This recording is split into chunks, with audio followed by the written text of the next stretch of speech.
everybody! Hey! Oh my god, you're back! For another episode of Family Home Evening. With Bad Mormons. We promised you that we were going to have a new Mormon recipe for you every episode. Our last one was white trash shepherd's pie, or Mormon surprise. See, we were on a road trip and Charlotte found a cookbook at a gas station. I sure did, called Mormon Recipes. And in the very beginning of it, it says, I have to paraphrase because I haven't found the cookbook yet to be able to share. Mormons have a healthier way of living because they make their food from scratch. They don't eat processed food. They make their own bread, yada, yada, yada. And they're just a cleaner lifestyle with no cigarettes, no alcohol. Anyways, it goes on this whole thing, and it made me laugh so hard that I had to buy it. That's actually fair. But considering the foods that we ate, right, I was going to say, I don't know about other Mormon households. Ours was all processed, instant mashed potatoes, mac and cheese, top ramen. Yeah, but I mean, we did grandma made her own bread, But yeah, no, it was not healthy. But you know what that makes me think of? The word of wisdom. So the Book of Mormon is its own Mormon version of the Bible. So the extra stories that Joseph Smith, I was going to say made up, but he made them up, essentially. Yeah. But he pretended that, he got this revelation and blah, blah, blah. Anyway, so those stories make up the Book of Mormon. And then part of the Book of Mormon is the word of wisdom. And the way that originated, I found out recently, was that Mormons were supposed to be vegetarians. Really? And they were supposed to be eat very little meat, which is funny now to look at present day Mormons because... Fuck yeah. Yeah. I like my meat. Vegetarians are mocked and ridiculed. Anyway, welcome to the podcast. Cheers. We are here to tell you stories, more than likely about times we blacked out drunk or took drugs. Or maybe went to church once or twice. This one might be about the second time my mom kidnapped me. Yeah. So strap in. This should be a little fun. Fantastic. So cheers. Cheers. What are you drinking? Well, I am murdering my thirst with a can of liquid death. So good. At the same time, in one fist. At the same time, in another fist, I'm drinking my go-to on the rocks cosmopolitan cocktail that I have when I don't want to put any work into drinking. Oh, fantastic. Yeah. What are you drinking? I'm drinking some shitty glass of red wine. Cheers. Again. Cheers. You know what? We should have this, how some artists have their period, I think it was Picasso had the blue period and then the pink period. We should have because we've been drinking all this delicious wine and plugging the wine, talking about how great it is. Then we should have Charlotte's shitty wine period. It's how many episodes in a row are you going to be hating the wine you're drinking? Once they're gone, I can switch back to good wine again. I'm just saying, put this into perspective. This is episode 30. Oh, wow. Dang. So, should we say episodes 30 through 40, you're going to hate the beverage you're drinking? And probably. It depends. Damn it. It depends on where we're at. My reverse psychology is backfiring. Maybe I'll switch it up. Have a martini one of these days. Or shitty red wine. Listen, sometimes they're not all terrible. Most times they are. Episode 30. Can you believe we've done 30? Actually, a few more than 30 because there have been a few bonus episodes. Dang. No, it doesn't feel like it. And we're just shy of 50,000 listens. That's pretty cool. I know. Right? People in Russia.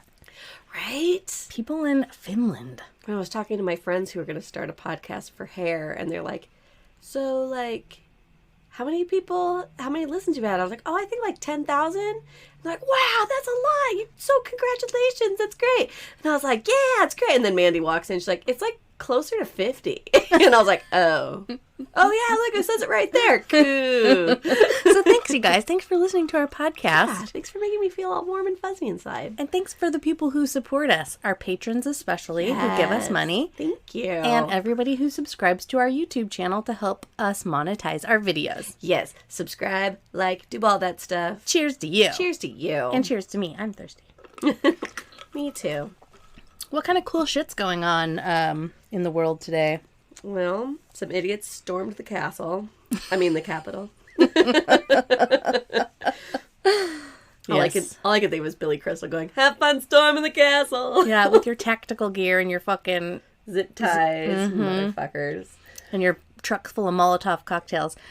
We talked about this a little bit on the last podcast, but I had to edit a lot of it because, it was very long. It was very long, and I was pretty drunk. And we were disconnected on what we were trying to talk about. But one thing was, I think, really fucking crazy is that depending on which side of the political spectrum you fall, whether you're a Democrat or a Republican, you saw two very different events of that storming of the Capitol. Like we saw the Molotov cocktails and the zip ties and the tactical gear and macing police officers. Yeah, smashing windows and shit. And you want to tell what Jesse was telling you? So yeah, I was talking to my friend who's pretty conservative, and he's like, the police officers were just letting them in.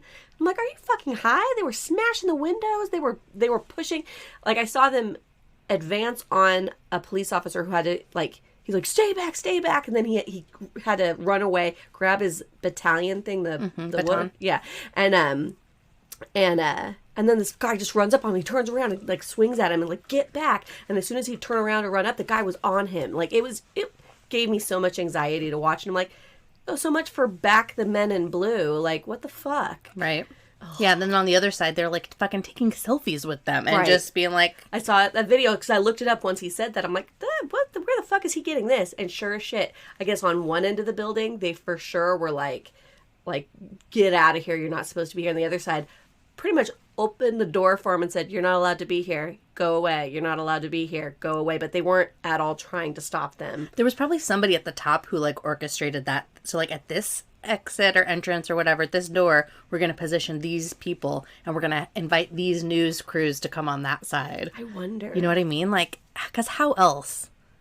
Anyways, shit was crazy. That shit was crazy. If you don't live in this country, if you're listening from one of our other countries in the world, Brazil.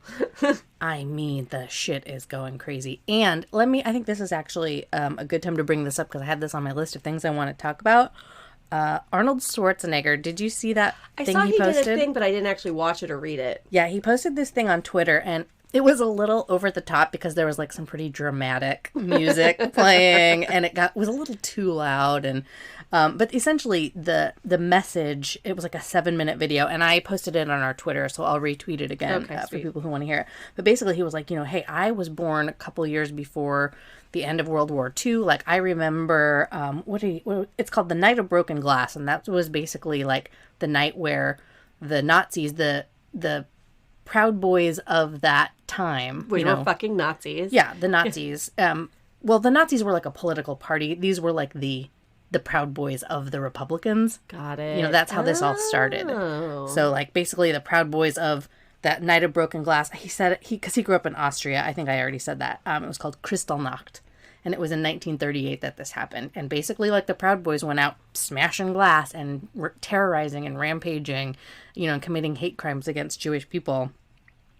And so he was like, I remember, like, I grew up learning that. And he's like, and my dad and all of the neighborhood kids around the street, like, all of our dads would come home drunk and beat the shit out of us and beat the shit out of their wives because they felt like shit for what they did and how they participated in that, because they didn't start out being the Proud Boys, right, for lack of a better word. Right.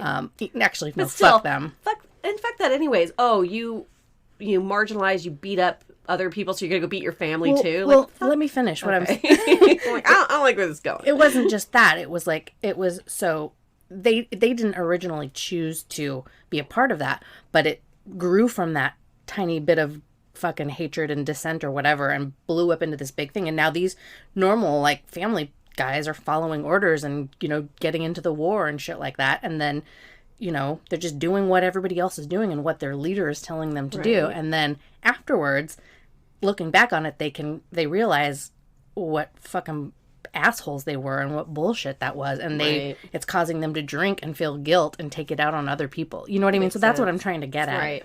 And, well, it's not that I'm trying to get at anything. I'm just saying what he said in his video. But it was pretty fucking great. And at one point, he pulls out the Conan the Barbarian sword. Bless that man. Which really just took it over the fucking top. And he talks about how a sword is tempered, and every time, something tries to melt it down or break it, it gets stronger. You know, he's trying to equate that with democracy's going to be stronger after this. But the fucking Conan sword was just like, God bless you, sir. God bless you. And he said a couple of things too. Like he said, you know, patriotism means to stand behind the country and to uplift the country. It doesn't mean to, you know, deitize, I don't even know if that's a word, one single human being. Right. Or, and again, this whole party before country is what they're doing. Like, they're trying to overthrow democracy because they didn't like the outcome of their election. Right. And the fact that they're calling themselves patriots and the Patriot Party is trending on Twitter. Right. And, you know, it's all about patriot. When it's the least patriotic thing. Exactly. But it doesn't help when you have motherfuckers like Ted Cruz saying, you know, some people didn't like the outcome, so we got to look at it. Like, it's like, no, they feel justified in thinking that there was voter fraud because people like you keep reiterating that there's voter fraud when there isn't any fucking voter fraud. Bill Barr, who was up Trump's ass, even said there's no sign of voter fraud. And like what Jesse was trying to say to me the other day was... Jesse's my our conservative friend. Was saying, he's like, yeah, but even if there's a little bit of voter fraud that they found, there's probably a lot of it. I was like, you know, there was voter fraud on both sides, though, right? Like, there was people who vote for her husband who was dead who voted for Trump. Oh, you know, like, and I didn't know, I didn't think about that. I'm like, yeah, he's like, but still, if there's any voter fraud, then you got to scrap the entire thing. No, that's not how it works.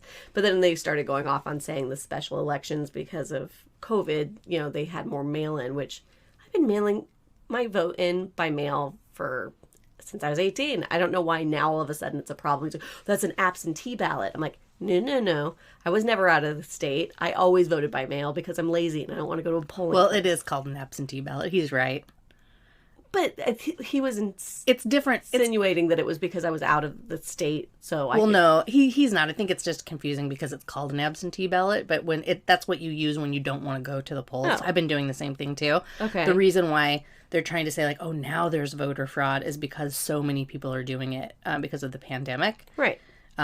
So he's not wrong. But at the same time, it's like, if you can get your driver's license by mail, if you can get prescription pills by mail, if you can do all these things that require you to prove who you are, and the mail's been good enough for that, like, the mail should be good enough for that. So let's move on, because we could talk about this, and we probably will. Do you have anything to repent for?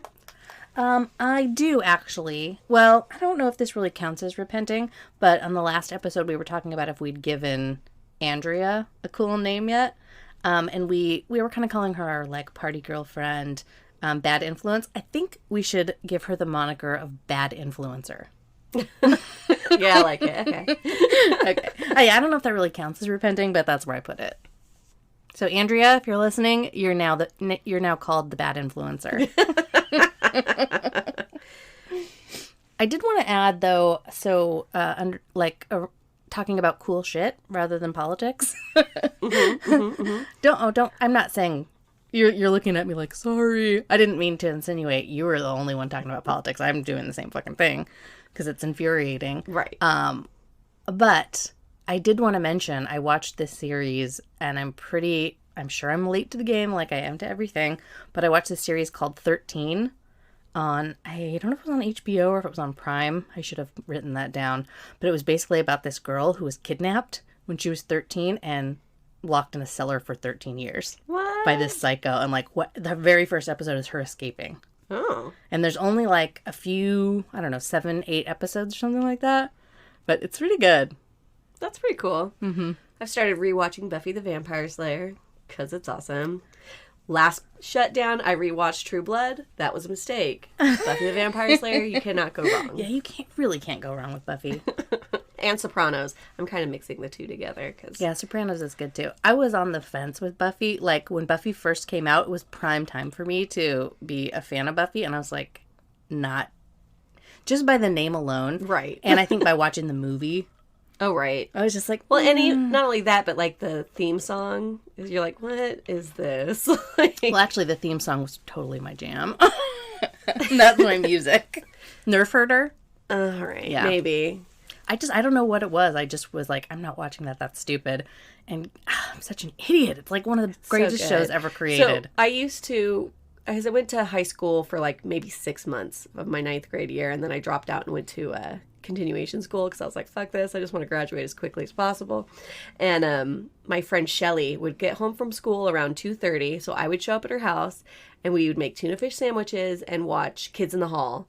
And we'd watch probably like, I want to say it was like at least 3 episodes. And then once that was over, then it was, okay, well, Buffy the Vampire Slayer's on. I'm like, okay, I'll see you later.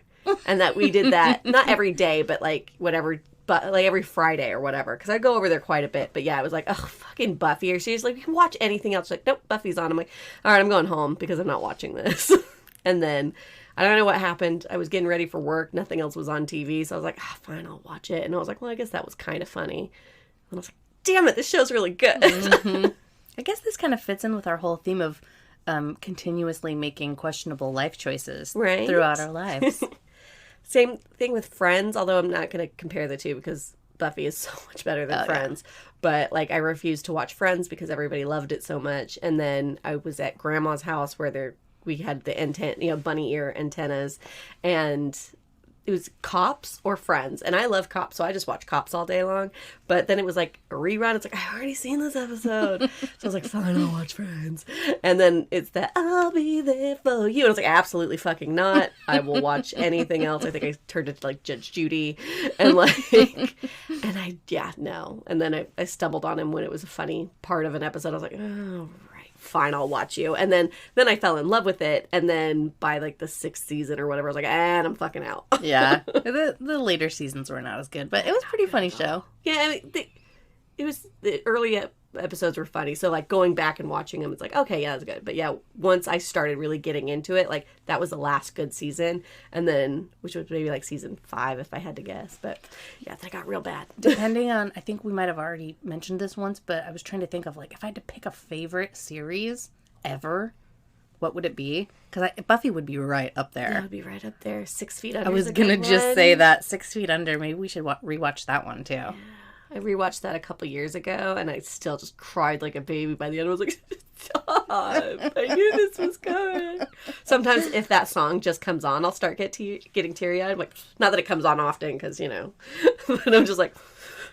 I'm having deja vu. I think we might have had this exact same conversation on an earlier episode of the podcast. It's fine. It's worth repeating. Tell me if you remember me telling you this story. So that Sia, so you're talking about the Sia song, Breathe. Right. Breathe Me. Yeah. Is what it's called. Yeah.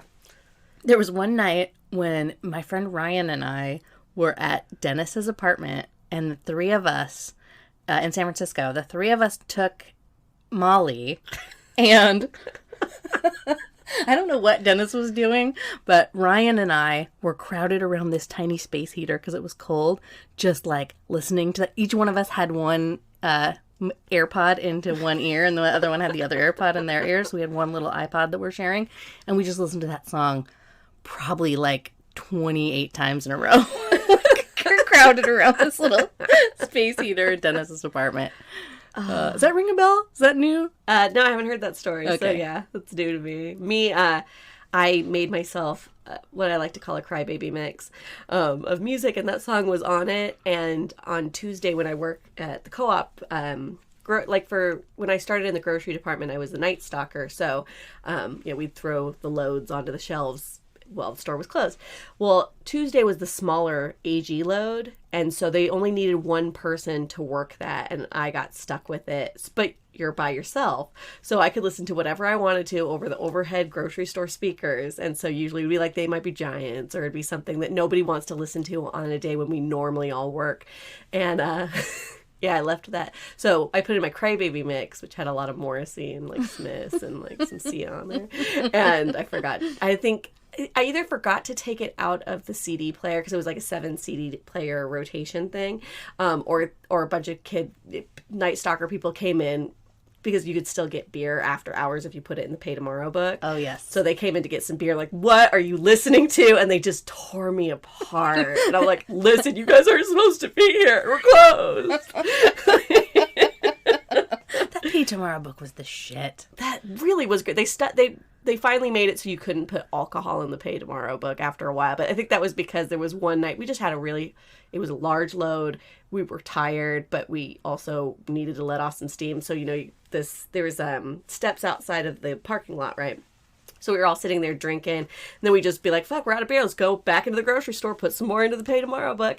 And then Michael, who is the manager, comes up. It's, you guys, we are about to open in 15 minutes and you're all shit-faced drunk. You have to get out of here. Because it was like 7 in the morning. This was after work. This wasn't during your shift. We finished that you our were shift. drinking. Then after the shift was over, then we would grab the beer, sit on the steps, and drink. I remember multiple nights leaving the bars and being like, "Oh, they're throwing load tonight. We can go get more beer and put it in the pay tomorrow book and go to the store before going home." The co-op used to be such a good job. Yeah, it was definitely my absolute favorite job. Yeah. Well, the movie theater actually was really good, but different. The rules have changed now. It's not quite so much fun. Oh, yeah, I'm sure. Right. Hey, listen, why don't we take a short break? Sure. And see what our executive genius creative director is working on. Oh, perfect.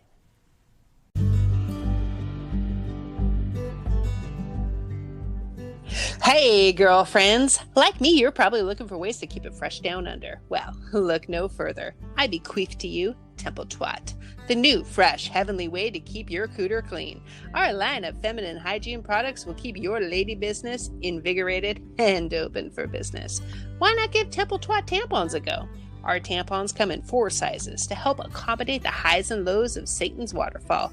Our tampons are extra wide because we know you've had like 6 or 7 blessings fall out of your sin hole, and we know you need help keeping that sucker in place.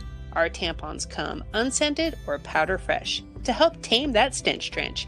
Look for Temple Twat at Smith's or visit our website, Temple Twat. We're here to keep your hole holy. Family Home Evening with Bad Mormons listeners get 10% off your first purchase. Just use the promo code ANOINT at checkout.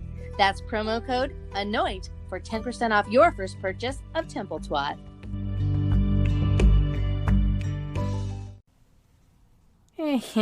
And we're back. Cheers. Cheers. Perfect. So story times. Yeah, so you and I were talking the other day, and you were like telling me the first memory you have of me, and I was like, I don't even know if I remember the first memory of you, because like there was, and I don't mean to say this in a mean way or anything, but it was just like so many kids. Mom just kept bringing home babies in little carriers. And I was like, oh, it's another baby. And you were like, the 5th one she brought home. I was the kidding. 6th one. Well, oh, no, you're right. Yeah. I gotcha. I'm just kidding. But no, I do actually remember. But it was, I just remember them bringing you home from the hospital through the front door. And you were in one of those little like car seat baby carrier things. And like all of us kids like crowded around you to like see the new baby. It would have been me, Casey, Kelly, and Tiffany. And Laurie. Right. Yeah, at that point. Well, Laurie was just a baby. baby. She wasn't walking yet or anything. But right. Yeah, I just remember like all of us huddled around. And you had a ton of hair, too. A ton of black hair. Right. Yeah. They definitely, Mom, has our photo albums and whatnot. And there's these pictures of a child that looks exactly like me in some of the most adorable, like, green velvet dresses with a parasol. Oh, and like, really? Okay. And I told everyone, like, this is me as a baby. I am adorable because it looks just like me, and clearly it's me. Until you came around, and you're like, that's me. I'm like, this is me, clearly. And it's like, no, we just look alike. And then we put our baby picture side by side, and you're like, holy shit, how would you even tell these 2 children apart? Except for that one photo is obviously old and withered and dated, and the other one is new and fresh. Yep. That also reminded me of that story that when we were listening to Welcome to the Jungle today. Right. Yeah, put on some appetite for section. And I was like, wait, was it a made-up memory or was it real that our little sister Kimmy, who, let's see, if I'm 37, I was like 17. Well, I was like 16 when she was born. Okay. 15 or 16, something like that. Anyways. So she was probably like 1. Yeah. She was little. She was talking. Right. Okay. But it was like I was a really bad, bad Mormon from the beginning. Right. I listened to. She listened to her Guns N' Roses. My Guns N' Roses, my Motley Crue. Ozzy Osbourne, Black Sabbath. Exactly. And I got in a lot of trouble one day because I had stopped going to church at this point, but my dad came home and my stepmom was really fucking pissed off. And my dad's like, Mandy, you got to be more careful around the kids. Like they're doing what you do and they're picking up what you say, and you got to be more careful around them. And I was just like, what are you talking about? And Terry is like, oh, well, and she tells the story. Well, we're in sacrament meeting and the bishop stands up there to welcome everyone to sacrament meeting. And Kimmy, who's just a baby, yells out, welcome to the jungle. And I fucking laughed my ass off. Like, that's the worst. I was all prepared for something really bad, like, oh, Casey was smoking cigarettes or something bad had happened. No, Kimmy said, welcome to the jungle in sacrament meeting. So, yes, that is a real story. Oh, that's so funny. Because, yeah, when one of my first memories of you that I can think of, because, well, one was that I had a super high fever one summer. And again, I don't know which came first because I don't remember a whole lot of stuff from when I was little. But, and so you were watching me take a bath because I had just like the highest fever. And so it was like a really cold bath.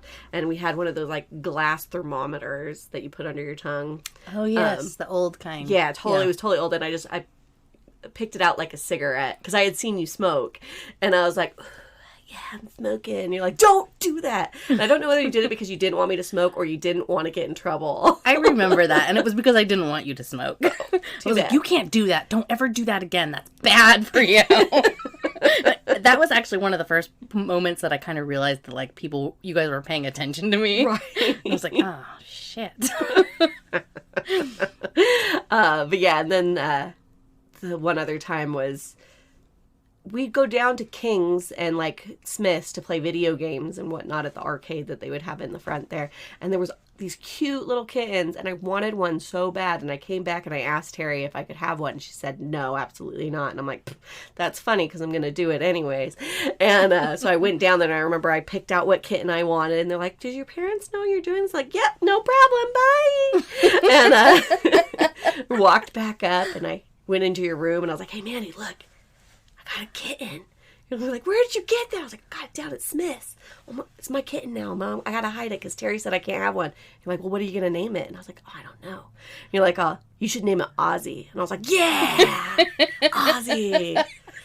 Poor cat. I didn't have any money because I was small, and we didn't have any cat food. But because we're Mormon, we've got all of the food storage food down there, so I just kept feeding it tuna fish and it just diarrheaed all over the place. I'm so sorry, little kitty Ozzy. I hope you got a good home after that, because the worst part of it too was that once Mom came to pick me up, which was weird, this was one of the first time we didn't meet in St. George. Like, she drove all the way to Logan, and because we would normally meet in St. George, switch kids and then whatever, but she came to pick me up and she's like, what, you have a cat? I'm like, yeah, I got this kitten. Its name's Ozzy. Whatever. She's like, I don't know. Like, because it was having the diarrhea issues. Like, well, we're going to have to take it to the vet. And that's probably the same amount of money if you wanted to buy this Discman or whatever. And I was like, oh, I've always wanted a Discman. So that cat, I don't know what happened to it. You're like, cat Discman. Wow, Mom really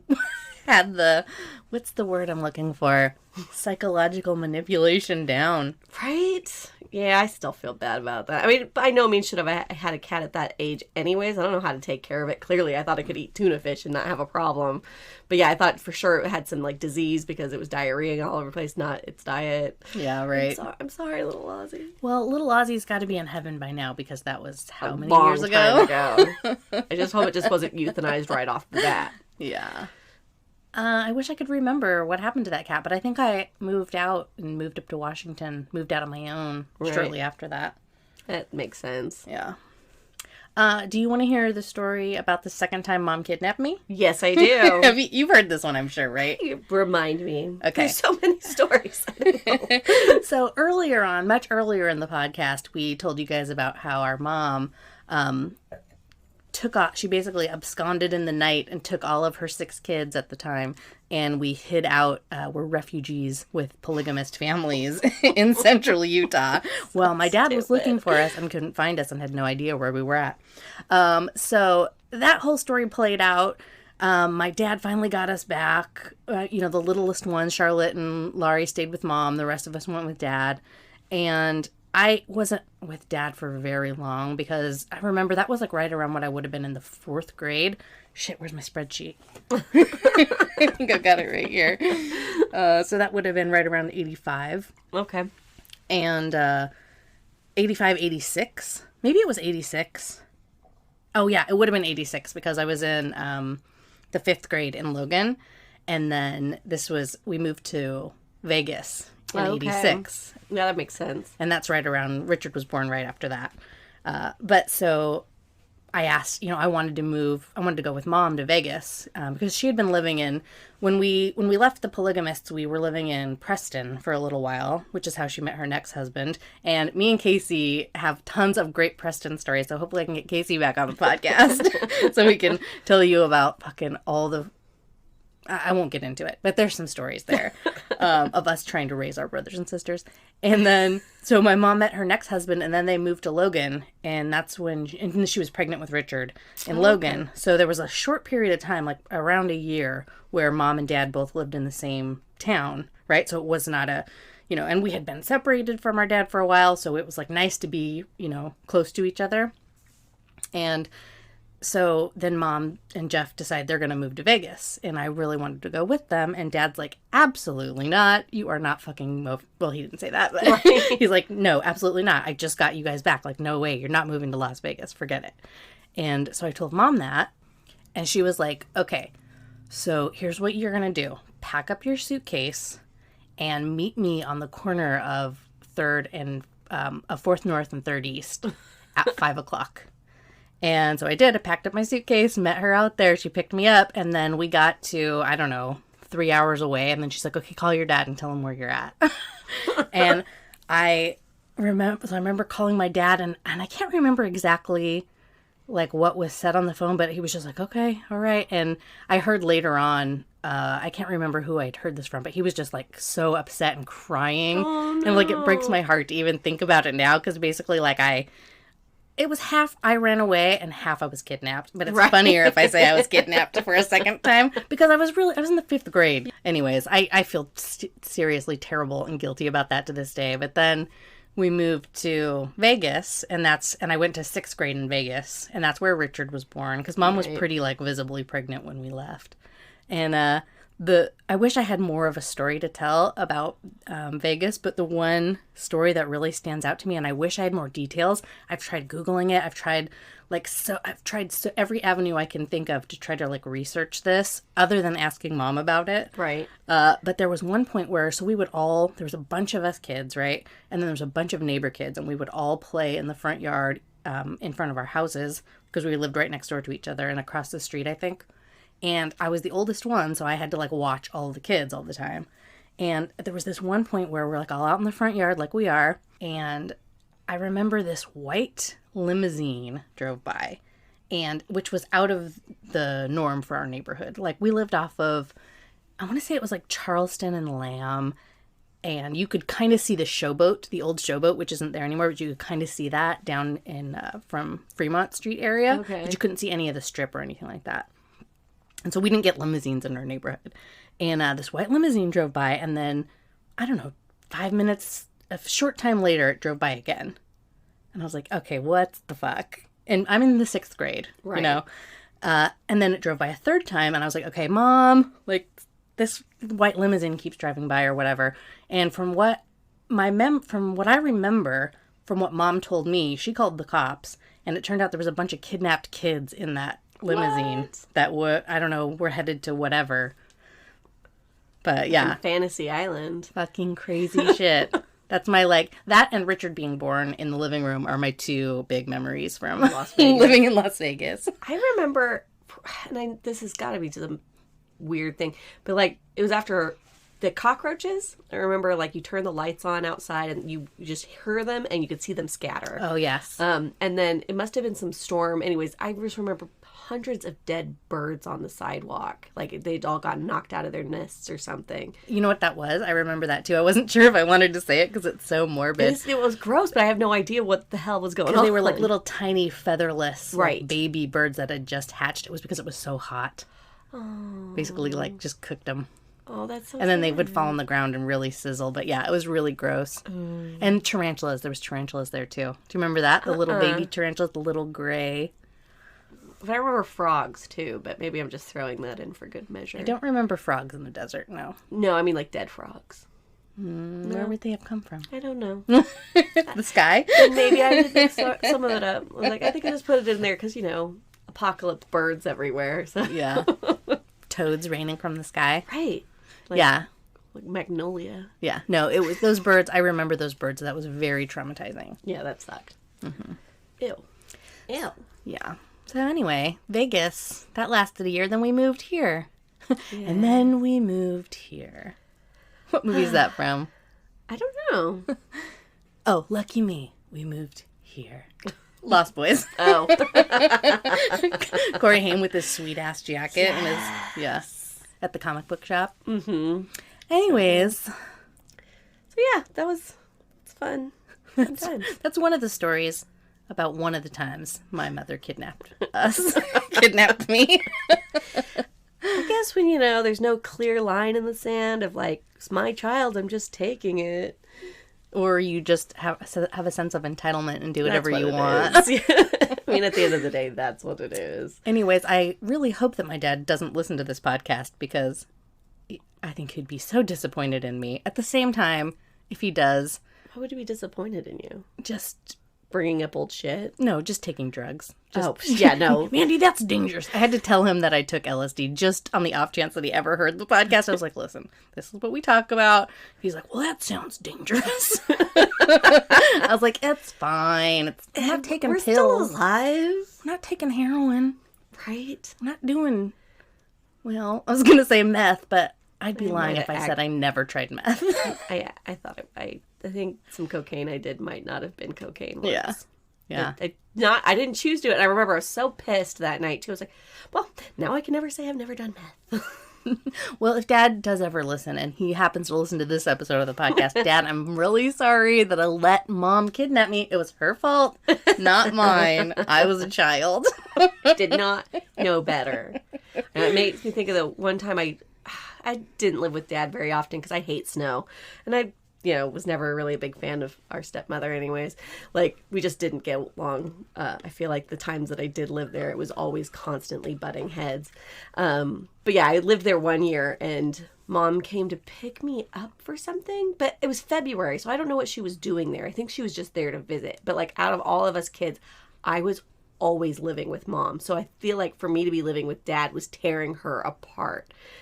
I don't know whether it's because she missed me. I think it was more just that that's my kid kind of a thing. So for whatever reason, she showed up in February because it was right before Valentine's Day because I wanted to go to the Valentine's Day dance that the school, whatever.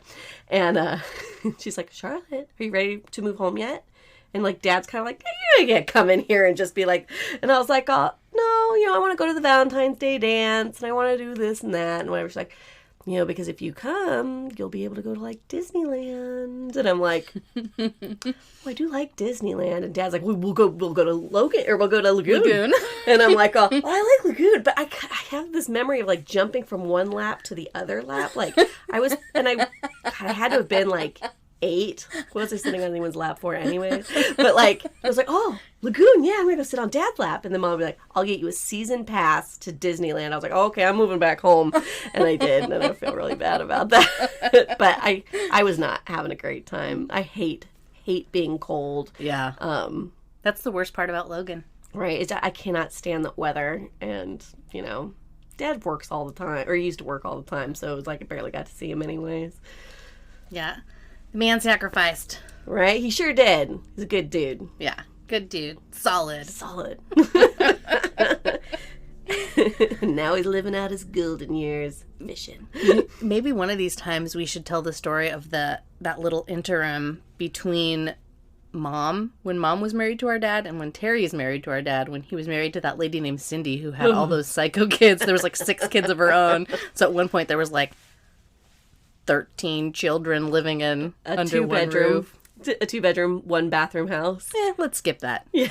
That never existed. I was going to say, I was too young. I don't remember. I remember visiting in the summer and them being there, but I don't remember a lot about it. I just remember them showing up one summer. Oh, to Casey's wedding. after his wedding. Oh, but before that, they had just gotten back from a trip from Hawaii, and they brought us back these Hawaiian trinkets. And I'm like, who is this person? And Dad's like, it's my ex-wife. And I'm like, what? I don't recall this at all. They must have been married for only like a year or less, because she was a crazy person. Anyway. Wait, she came to Casey's wedding?